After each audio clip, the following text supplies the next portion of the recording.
U 6:42 ujutro, 8. prosinca 1941.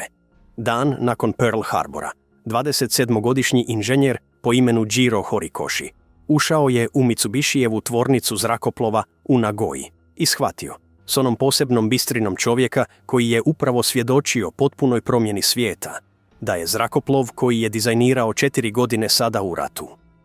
Zero je bio u proizvodnji 18 mjeseci. Horikoshi je svaku njegovu liniju nacrtao ručno, borio se za svaki gram smanjenja težine, osobno nadzirao metalurška ispitivanja koja su ga učinila mogućim. Stvorio ga je da bude najbolji palubni lovac na svijetu. To je i bio. Nije ga stvorio da vodi rat protiv industrijskog kapaciteta Sjedinjenih država. Razumio je matematiku. Japan je 1941. proizveo 436 lovaca Zero. Sjedinjene države su u istoj godini proizvele 19.433 zrakoplova svih tipova, a Amerikanci su tek počinjali.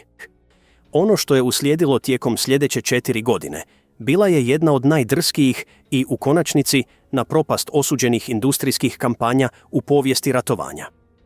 Japan će proizvesti preko 10.000 lovaca Zero u uvjetima koji su to trebali učiniti nemogućim.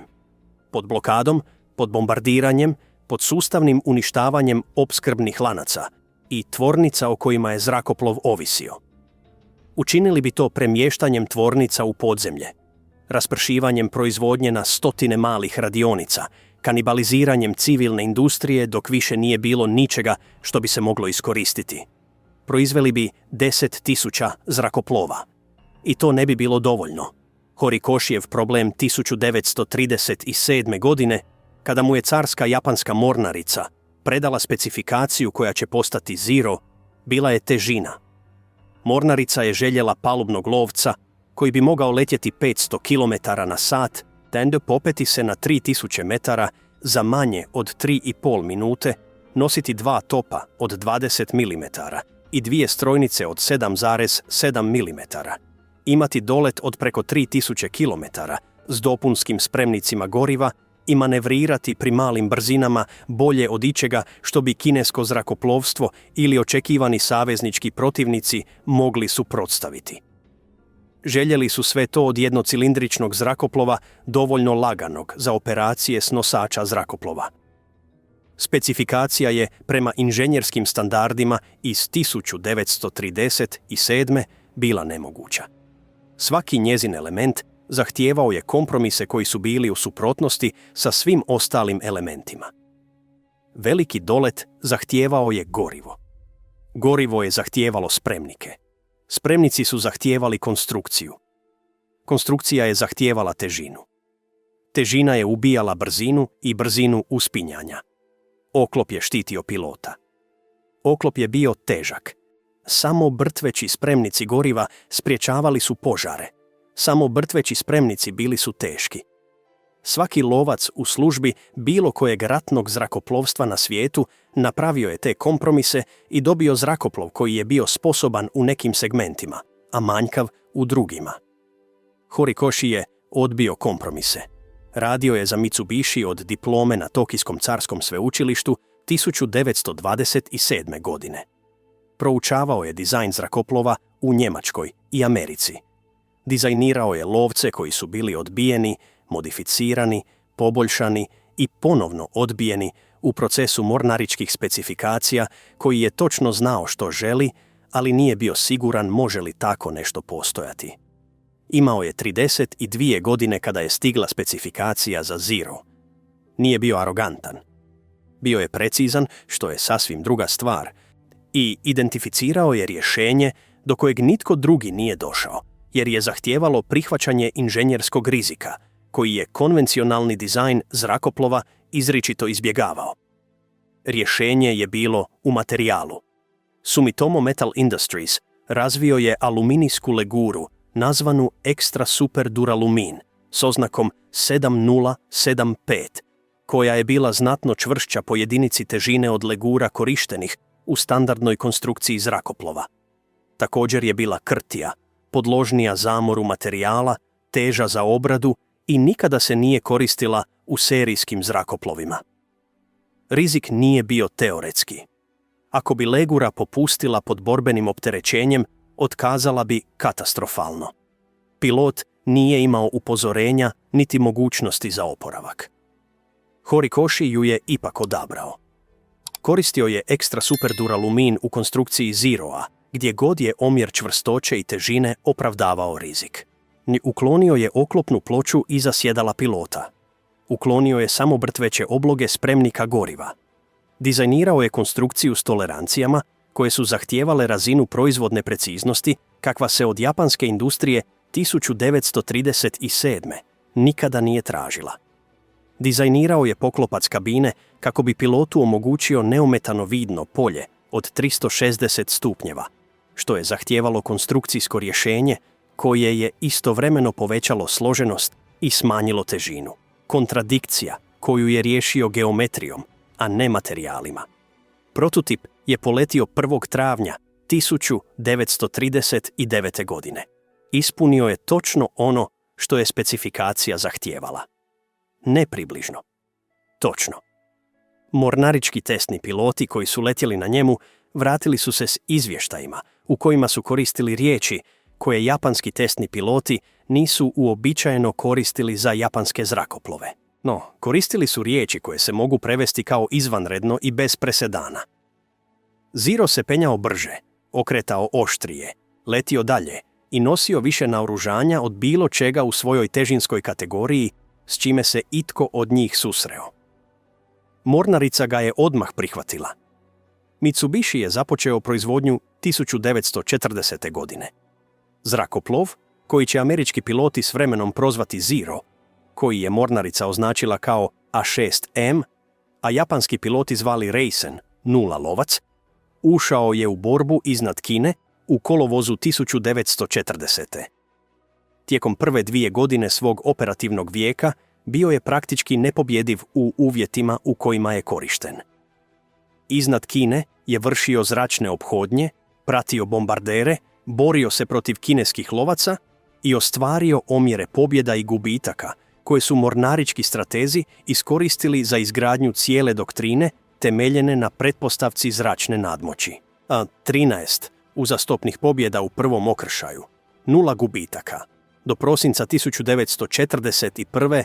kada je Horikoshi ušao u pogon u Nagoji i shvatio da se rat promijenio, proizveden je 521 Zero. Djelovali su s nosača zrakoplova koji su upravo uništili američku pacifičku flotu u Pearl Harboru, iz otočnih baza diljem zapadnog Pacifika i s uzletišta u Kini, koja je vojska zauzela, a mornarica opremila. Amerikanci još nisu znali protiv čega se bore. Grumman F-4F Wildcat nije bio loš zrakoplov. To je važno, jer se priča o Zerou u prvih 18 mjeseci rata na Pacifiku ponekad priča kao da su Amerikanci letjeli na školskim avionima protiv borbenih, što nije bio slučaj. Wildcat je bio dobro građen, robustan i sposoban u rukama iskusnog pilota. Imao je oklopnu zaštitu. Imao je samo mrtveće spremnike. Bilo ga je teško oboriti. Mogao je podnijeti borbena oštećenja koja bi uništila Zeroa i vratiti pilota kući. Također je bio znatno sporiji, znatno manje pokretljiv i imao je znatno manji dolet od zrakoplova protiv kojeg je poslan u borbu. Omjeri gubitaka u prvim mjesecima rata na Pacifiku nisu bili pitanje kvalitete američkih pilota. Amerikanci, koji su letjeli protiv Zeroa iznad otoka Wake, iznad Darwina, iznad Koraljnog mora, nisu bili loše obučeni niti nemotivirani. Mnogi od njih bili su najbolji piloti koje je njihova zemlja imala. Svejedno su ginuli, u brojevima koje predratne procjene mornarice nisu predvidjele, jer je zrakoplov na kojem su letjeli dizajniran bez konkretnih saznanja o tome što Zero može. Nitko izvan Japana nije imao konkretna saznanja o tome što Zero može. Zrakoplov se borio iznad Kine još od 1940. Američka vojna obavještajna služba primala je izvještaje. Izvještaji su bili procijenjeni i arhivirani. Procjena je zaključila da je japanski zrakoplov koji bi odgovarao navedenim specifikacijama aerodinamički nemoguć. Specifikacije su podrazumijevale omjer težine i snage koji je zahtijevao ili pogreške u izvještavanju ili sposobnosti u japanskom zrakoplovstvu za koje američki analitičari nisu vjerovali da postoje. Analitičari su bili u krivu. Horikoshijevo rješenje s materijalima proizvelo je zrakoplov koji je bio aerodinamički nemoguć prema standardima koje su američki analitičari primjenjivali, jer su ti standardi podrazumijevali materijale i proizvodne tolerancije američke zrakoplovne industrije. Zero je bio izgrađen prema drugačijim tolerancijama i s drugačijim materijalima. Amerikanci su to saznali 7. prosinca 1941. i proveli sljedećih 18 mjeseci pokušavajući izgraditi zrakoplov koji bi se s njim mogao boriti pod jednakim uvjetima. Uspjeli su, ali to je kasniji dio ove priče. Mitsubishijev pogon u Nagoji bio je do 1942. godine najvažnije postrojenje za vojnu proizvodnju u Japanu. Nije bio najveći. Nakaimine tvornice zrakoplova u Musashinu i Oti bile su veće po površini. Kawasakijeva postrojenja u Akashiju proizvodila su više motora. Ali Nagoja je bila mjesto gdje se gradio Zero, a Zero je bio ono što je održavalo nosače carske mornarice operativnima. A nosači su bili ono na čemu su japanski stratezi temeljili dobitak ili gubitak rata. Pogon je do početka 1942. zapošljavao 13.000 radnika. Radilo se u 2 smjene, svaka po 12 sati, 6 dana u tjednu. Proizvodna norma na koju se Mitsubishijeva uprava obvezala nakon Pearl Harbora bila je 2 zrakoplova dnevno. To je zahtijevalo proizvodnu preciznost koju je predratni proces postizao samo povremeno i koju je proširenje radne snage radi zadovoljenja ratne potražnje činilo sustavno teškom. Problem su bile Horikoshijeve tolerancije. Konstrukcija Zeroa, građena prema specifikacijama za ekstra super duralumin, zahtijevala je točnost strojne obrade i sastavljanja koju su iskusni radnici mogli pouzdano postići, a neiskusni nisu. Predratna radna snaga provela je godine razvijajući mišićnu memoriju i procjenu koju su te tolerancije zahtijevale. Ratna radna snaga, povučena iz tvornica koje su gradile brodove, lokomotive i industrijske strojeve, to nije imala. Stopa kvarova porasla je u prvim mjesecima nakon Pearl Harbora. Zrakoplovi koji su prošli početnu inspekciju padali su na strukturnim testovima. Krila koja su zadovoljavala dimenzijske specifikacije pokazivala su aerodinamičko ponašanje koje se nije podudaralo s projektnim parametrima. Mornarički inspektori počeli su odbijati gotove zrakoplove brzinom koja je ugrozila planiranu proizvodnju. Uprava Mitsubishija vratila je Horikoshijev inženjerski tim u proizvodni proces. Bili su premješteni na rad na naprednom dizajnu Zeroova nasljednika. Izvučeni su i postavljeni u same pogone, radeći uz radnike na montaži, utvrđujući gdje tolerancije popuštaju i zašto, razvijajući proizvodna pomagala i alate koji su smanjili ovisnost o individualnoj vještini koju je izvorni proces podrazumijevao. Stopa kvarova je pala. Proizvodnja je porasla. Do kraja 1942. Mitsubishi je proizvodio 3 Zeroa dnevno i cilj mornarice od 2 zrakoplova bio je premašen. Inženjeri su nemoguću specifikaciju učinili serijski proizvodivom, rješavajući isti problem koji je Horikoshi riješio u dizajnu. Pronalaskom tolerancije koju sustav može pouzdano postići i izgradnjom procesa oko nje. Zatim su Amerikanci pronašli Aleutski Zero. Dana 4. lipnja 1942. Istog dana kada je bitka kod Midwaya uništavala japansku zračnu moć s nosača, jedan japanski Zero oboren je iznad otoka Akutan na Aleutima. Pilot je poginuo na mjestu, ali zrakoplov, koji se pri maloj brzini s izvučenim stajnim trepom spustio u močvaru, ostao je uglavnom netaknut. Amerikanci su ga pronašli 3 tjedna kasnije. Operacija izvlačenja kojom je Zero izvučen iz aljaške močvare i poslan u San Diego tretirana je s hitnošću koju su mornarički piloti zahtijevali od Pearl Harbora. Morali su znati protiv čega se bore. Mjesecima su to pitali. Obavještajni sustav im je rekao što je mogao iz borbenih izvještaja i zaplijenjenih dokumenata, što nije bilo dovoljno.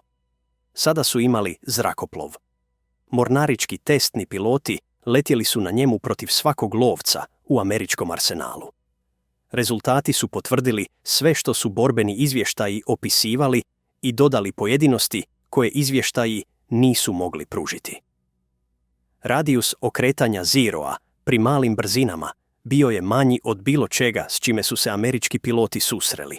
Njegova brzina uspinjanja u prvih nekoliko tisuća stopa visine premašivala je Wildcatovu za marginu, koja je prednost u visini u borbi činila gotovo nemoguće, ostvarivom konvencionalnim sredstvima. Njegov dolet, čak i bez dopunskih spremnika, bio je izvanredan za jednocilindrični lovac te težinske kategorije. Ali testni piloti su pronašli i slabosti. Kontrole Zeroa postajale su izrazito krute pri velikim brzinama. Približavanjem brzini od 350 milja na sat krilca je postajalo teško pomicati, a iznad 400 milja na sat bila su praktički blokirana. Pilot Zeroa u poniranju velikom brzinom nalazio se u zrakoplovu kojim nije mogao manevrirati. Motor Zeroa, izvrstan na malim i srednjim visinama, gubio je snagu iznad 20.000 stopa brže od američkih motora. I Zero, bez oklopa ili samobrtvećih spremnika, bio je katastrofalno osjetljiv na preciznu paljbu. Kratak Rafal iz strojnica kalibra 0,50 u spremnike goriva izazivao je požare koje piloti Zeroa nisu mogli preživjeti. Taktike koje su proizašle iz ovih saznanja promijenile su zračni rat na Pacifiku. Ne ulazite u blisku zračnu borbu, dogfight, sa Zeroom pri malim brzinama. Ne okrećite se s njim.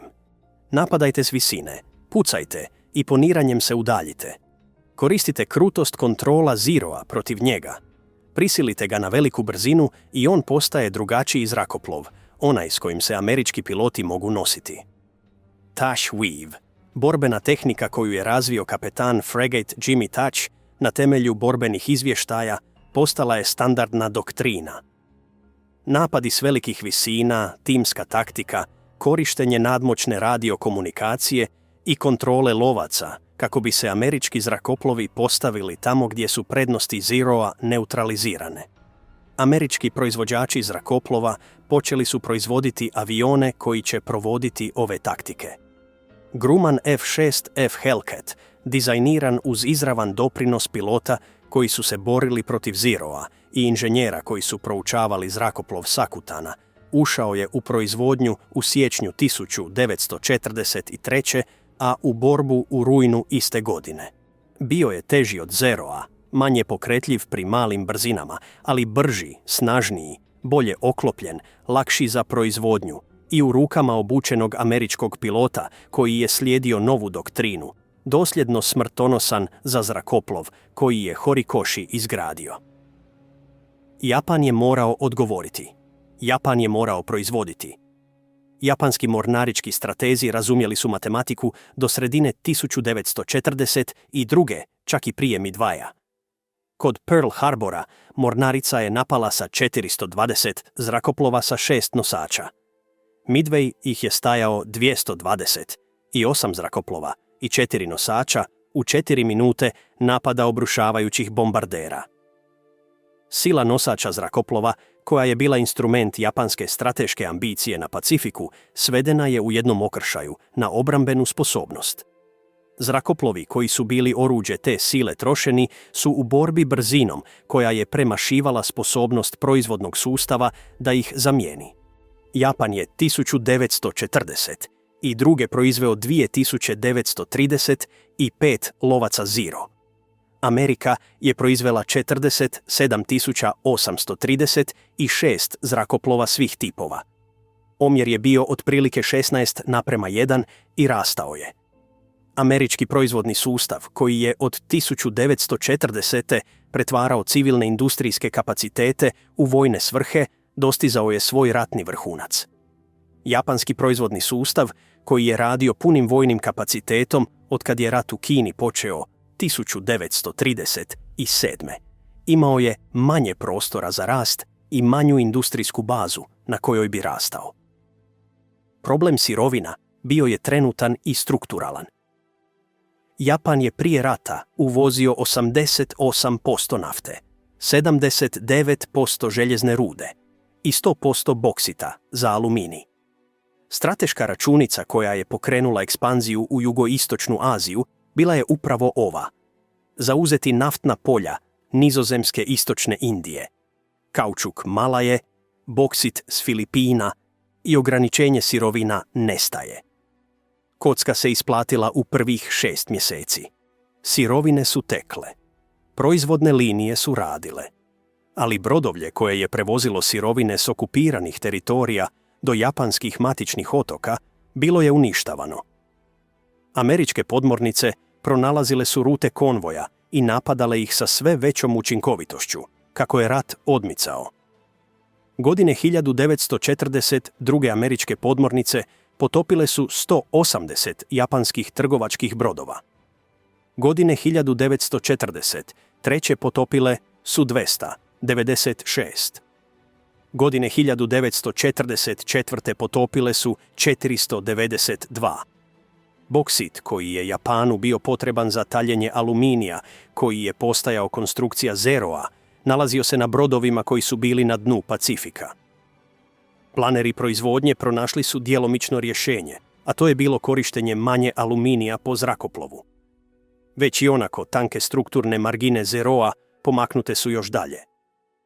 Proizvodne tolerancije koje su Horikoshijevi inženjeri godinama postizali popuštene su tamo gdje su se mogle popustiti. Rezultat su bili zrakoplovi, koji su bili lakši na pogrešan način, strukturalno granični na načine koje piloti nisu mogli otkriti sve, dok zrakoplov ne bi otkazao pod borbenim opterećenjem.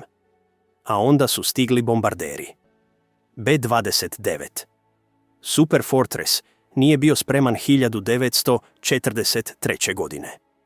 Ne onako kako su američki planeri namjeravali da bude. Zrakoplov je bio tehnički izvanredan. Bombarder pod tlakom sposoban nositi 20.000 funti ubojnih sredstava na visine iznad 30.000 stopa brzinama koje su presretanje konvencionalnim lovcima činile teškim. Dizajniran je posebno da dosegne Japan iz baza koje japanska zračna moć nije mogla ugroziti, da leti iznad učinkovitog operativnog plafona Zeroa i da izvrši industrijsko uništavanje za koje je američka strateška doktrina bombardiranja pretpostavljala da će okončati svaki moderni rat. Doktrina je u nekim stvarima griješila, a u jednoj bila u pravu. Griješila je u preciznosti. Prvi napadi B-29 na Japan, izvedeni iz baza u Kini počevši od lipnja 1944. pokušali su uništiti specifična industrijska postrojenja dnevnim bombardiranjem s velikih visina. Velika visina značila je jake vjetrove na razini mlaznih struja, koje je japanska geografija koncentrirala u brzine koje američki meteorolozi nisu u potpunosti razumjeli. Bombe, koje su trebale pasti unutar 300 stopa od cilja, promašivale su kilometrima. Tvornice zrakoplova u Nagoji bombardirane su 6 puta krajem 1944. Šteta je bila stvarna, ali ne i odlučujuća. Proizvodne linije su nastavile s radom. Ono što je bilo ispravno bio je princip odabira ciljeva. Američki planeri identificirali su tvornice zrakoplova kao kritičnu točku. Uništi proizvodni kapacitet i zrakoplovi staju. Zaustavi zrakoplove i nosači postaju ranjivi. Učini nosače ranjivima i kampanja preskakanja otoka stiže do matičnih otoka. Logika je bila ispravna. Izvedba 1944. godine još nije bila sposobna slijediti tu logiku do kraja. Mitsubishi je na prve napade odgovorio planom koji razvije svaki veliki industrijski cilj pod zračnim napadom – raspršivanjem. Plan raspršivanja koji su Mitsubishi i Japansko ministarstvo vojne proizvodnje razvili krajem 1944. bio je, kao inženjerski i logistički pothvat, uistinu izvanredan. Pogon u Nagoji nije se mogao zaštititi. Bio je prevelik, previše poznat, previše očigledan cilj za bilo koju bombardersku silu koja napada japansku proizvodnju zrakoplova. Ono što se moglo učiniti bilo je izmjestiti proizvodne kapacitete iz zgrade na mjesta koja bombarderi ne mogu lako pronaći ili ne mogu lako pogoditi čak i ako ih pronađu. Glavno rješenje bili su tuneli. Japanska geologija, vulkanska i planinska, pružila je i materijal i priliku. Planine zbog kojih je japanski teren bio težak za kopnene snage sadržavale su stijene koje su se mogle izdubiti. Inženjerijski korpus japanske vojske i mornarice, koji je 3 godine gradio utvrde u koraljima Pacifičkih otoka, usmjerio je svoju stručnost prema unutrašnjosti. Timovi radnika, od kojih su mnogi bili unovačeni korejski radnici, počeli su iskapati proizvodna postrojenja u planinama blizu Nagoje, blizu Osake, blizu Nakajiminih pogona u nizini Kanto. Najveće od tih podzemnih postrojenja bilo je u Matsushiru, u prefekturi Nagano. Kompleks se na kraju protezao na preko 10 km tunela, s proizvodnim halama isklesanim u čvrstoj stijeni, ventiliranim oknima koja su izlazila na površinu kilometrima od glavnog ulaza, osvijetljenim električnim sustavima postavljenim duž zidova tunela. Bilo je predviđeno da se tamo smjesti ne samo proizvodnja zrakoplova, već i carski stožer te ključna ministarstva u slučaju invazije. Nikada nije postalo potpuno operativno prije kraja rata. No, deseci manjih raspršenih objekata jesu. Do početka 1945. Mitsubishijeva proizvodnja Zeroa razbijena je na podsklopove raspoređene na otprilike 200 zasebnih lokacija. Trup se gradio na jednom mjestu, krila na drugom. Motor, koji je bio zvijezdasti Nakajima Sakae i sam zahtijevao preciznu izradu, na trećem. Komponente su prevožene do mjesta završne montaže, koja su i sama bila raspršena na više lokacija. Transport koji je povezivao te raspršene objekte bio je ranjivost koju planeri nisu mogli u potpunosti riješiti. Ceste i željeznice bile su vidljive iz zraka. Vozila koja su prevozila komponente između lokacija mogla su se uočiti i napasti. Sustav koji je jedan veliki cilj zamijenio s 200 malih stvorio je logističku mrežu koja je i sama postala skup ciljeva. Ipak, u zimu 1944. i u 1945. godinu zrakoplovi su se i dalje proizvodili. Radna snaga koja je gradila Zero 1945. nije bila ona koja ga je gradila 1942. Ljudi koji su razvili tolerancije, koji su naučili Horikoshijeve specifikacije kroz godine prakse, koji su gradili zrakoplove u mirnodopskim uvjetima s pravim alatima i adekvatnim materijalima, bili su nestali. Bili su u mornarici, u vojsci na otocima diljem Pacifika, u zraku iznad zaljeva Leyte, na dnu Filipinskog mora. Proizvodni sustav koji je ovisio o njihovoj vještini ih je progutao. Zamjenska radna snaga bili su učenici. Japan je 1944. mobilizirao školsku populaciju za ratnu proizvodnju. Učenici srednjih škola, dječaci i djevojčice između 12 i 18 godina organizirani su u radne brigade i raspoređeni u tvornice zrakoplova, pogone streljiva i raspršena proizvodna postrojenja. Do kraja 1944. učenici su činili većinu radne snage na mnogim proizvodnim lokacijama. Nisu bili obučeni. Nisu imali godine stečene procjene koju su Horikoshijeve tolerancije zahtijevale. Imali su upute i volju djece kojoj je rečeno da opstanak nacije ovisi o njima. Problemi s kvalitetom koji su se pojavili 1942. godine, kada je radna snaga proširena odraslim radnicima iz drugih industrija, bili su još gori s tinejdžerima koji su radili u podzemnim objektima bez odgovarajućih alata ili nadzora. Stope kvarova ponovno su porasle. Konstrukcije koje su prošle dimenzijsku inspekciju popuštale su pod opterećenjem. Zrakoplovi koje su mornarički inspektori prihvatili i isporučili operativnim jedinicama razvijali su mehaničke probleme koji bi ih prizemljili u roku od nekoliko dana nakon dolaska. Vlastiti zapisi mornarice, ispitani nakon rata, pokazali su da je u posljednjih 6 mjeseci sukoba prosječno vrijeme između isporuke zrakoplova iz tvornice i njegovog prvog kvara, koji zahtijeva održavanje, bilo 11 sati leta. Predratni standard bio je 200 sati. Zrakoplovi su se i dalje proizvodili. To nisu bili zrakoplovi koje je Horikoshi dizajnirao. Curtis LeMay stigao je na Marijanske otoke u siječnju 1945. kao zapovjednik 21. bombarderskog zapovjedništva s konkretnim zadatkom. Učiniti da kampanja B-29 protiv Japana donese rezultate koje do tada nije postizala. Imao je 38 godina.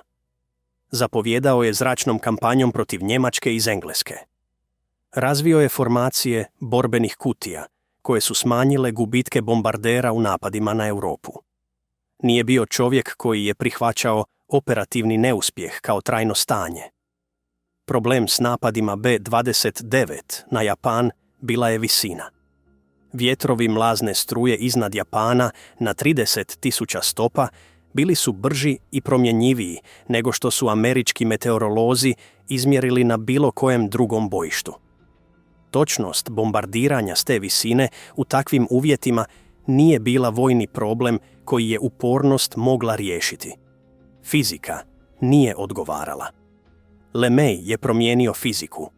Naredio je da B-29 lete noću, na malim visinama između 5.000 i 9.000 stopa, bez obrambenih topova i posada, kako bi se povećao teret bombi, noseći zapaljive bombe umjesto razornog eksploziva. Zapaljive bombe bile su dizajnirane za japansku gradnju. Stambene i lejke, industrijske četvrti japanskih gradova bile su građene prvenstveno od drva.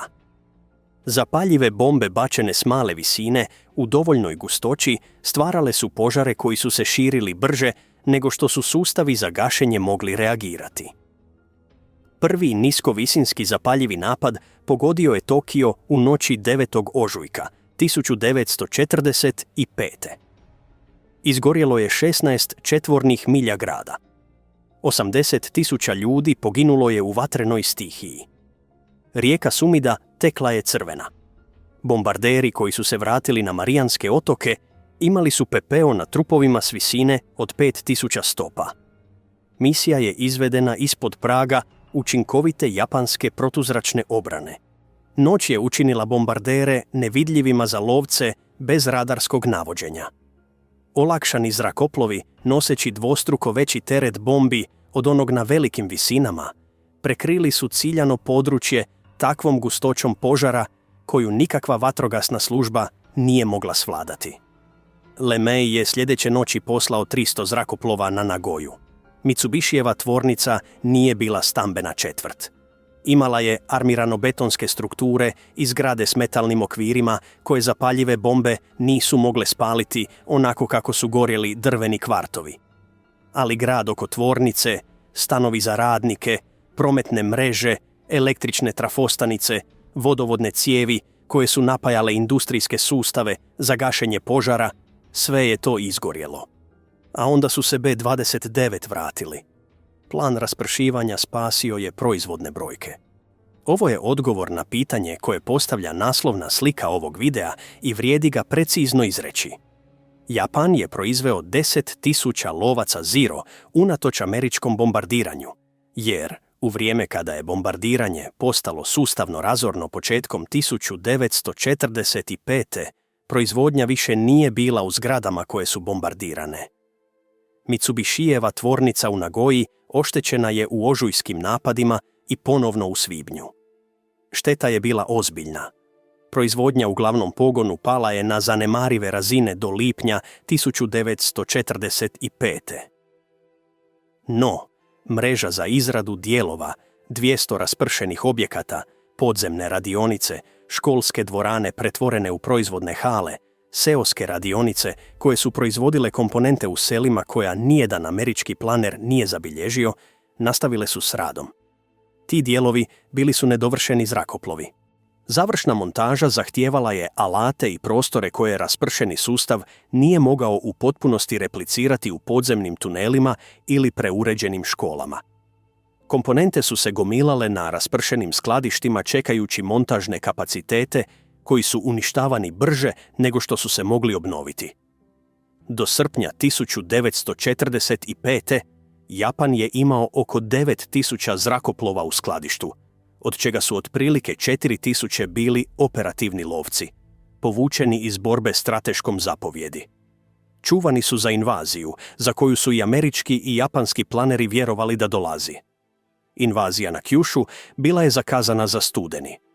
Zrakoplovi bi se koristili kao kamikaze, zabijajući se u desantne brodove s punim spremnicima goriva i bombama od 250 kg, a planeri s obje strane izračunali su koliko bi života koštalo 4.000 zrakoplova korištenih kao navođeni projektili protiv invazijske flote. Američke procjene govorile su o 250.000 američkih žrtava. Japanske procjene temeljile su se na pretpostavci da će cijena biti dovoljno visoka da iznudi pregovarački mir. Nijedna procjena nije testirana. Dana 6. kolovoza 1945. jedan B-29 bacio je jednu bombu na Hirošimu. Zrakoplov je bio Enola Gay. Bomba je bila Little Boy, uranski uređaj koji je proizveo snagu od približno 15 kilotona. Uništila je 4,7 četvornih milja grada u prvim sekundama detonacije i odmah usmrtila između 70.000 i 80.000 ljudi, dok je ukupan broj mrtvih narastao na 140.000 do kraja godine zbog posljedica radijacije. 3 dana kasnije, druga bomba pogodila je Nagasaki. Dana 15. kolovoza, car Hirohito obratio se japanskoj naciji putem radija. Govor je održan na formalnom dvorskom jeziku koji većina Japanaca nikada nije čula da koristi, niti su ga ikada prije čuli kako govori. Rekao je da se ratna situacija nije razvijala nužno u korist Japana, te da je neprijatelj počeo koristiti novu i najokrutniju bombu, čija je moć nanošenja štete doista neprocjenjiva. Nije upotrijebio riječ kapitulacija. Vojno značenje bilo je kapitulacija. Tih 4.000 zrakoplova u raspršenim skladištima nikada nije poletjelo. Tinejdžeri u podzemnim tvornicama odložili su svoj alat. Inženjeri koji su dizajnirali Zerovog nasljednika, brži i bolje naoružan zrakoplov koji bi premostio jaz u performansama koji su američki lovci otvorili, sklopili su svoje nacrte i otišli kući. Jiro Horikoshi, koji je proveo rat pokušavajući natjerati proizvodni sustav da izgradi njegov zrakoplov prema tolerancijama koje je zamislio, proveo je rano poratno razdoblje pišući za svojim stolom. Dokumentirao je što je izgradio i zašto.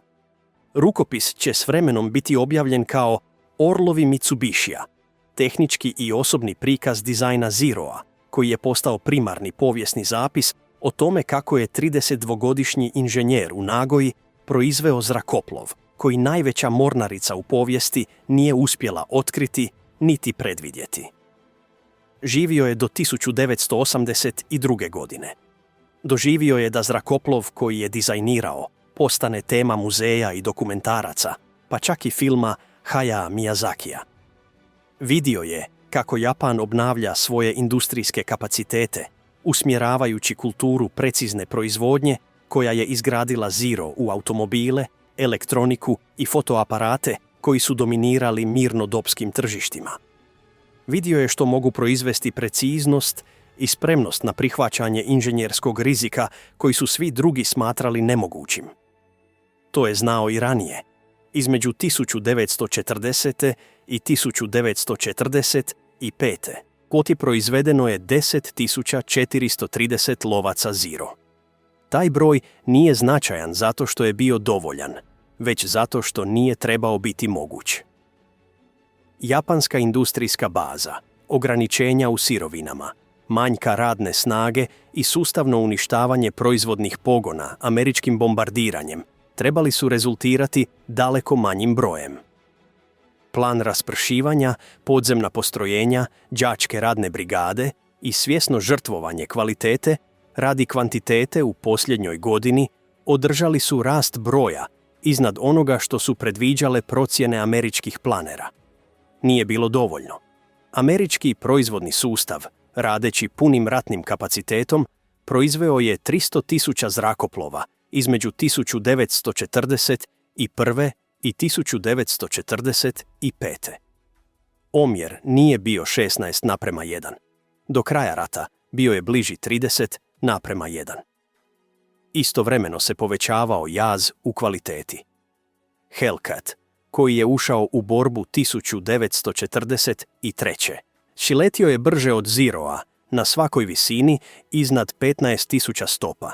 Bio je otporniji, lakši za održavanje i njime su upravljali piloti proizašli iz sustava obuke, koji je američka industrijska baza mogla održavati, a japanska nije. Japan je uništio svoj program obuke pilota u prvoj godini rata koristeći iskusne pilote u borbi dok ne bi poginuli, umjesto da ih šalje kući kako bi obučavali zamjene. Amerikanci su svoje iskusne pilote povlačili iz borbe i stavljali ih u trenažne eskadrile. Zero, koji je oboren iznad Guadalcanala 1942. često je vozio pilot sa 600 sati letačkog iskustva, koji je prošao najrigorozniji program obuke mornaričkog zrakoplovstva na svijetu.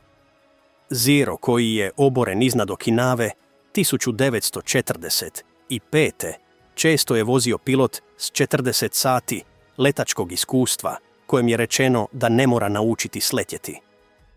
Zrakoplovi su se i dalje proizvodili, a ni ljudi koji su mogli njima letjeti bili su nestali.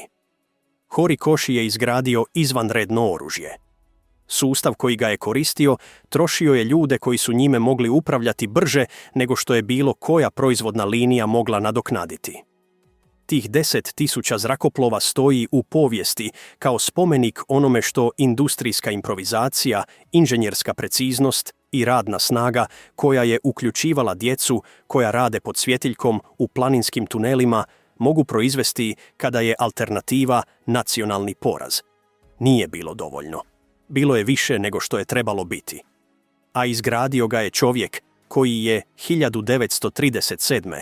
pogledao u nemoguću specifikaciju i odlučio da je specifikacija ispravna, a da će se stvarnost morati prilagoditi. Bio je u pravu. Rat je to dokazao. Ako vas je ova priča dotaknula, lajkajte i pretplatite se. Svaki dan pronalazimo ovakve zaboravljene priče. Ostavite komentar i recite nam odakle nas gledate. I pogledajte sljedeći video. Nećete vjerovati što vas čeka.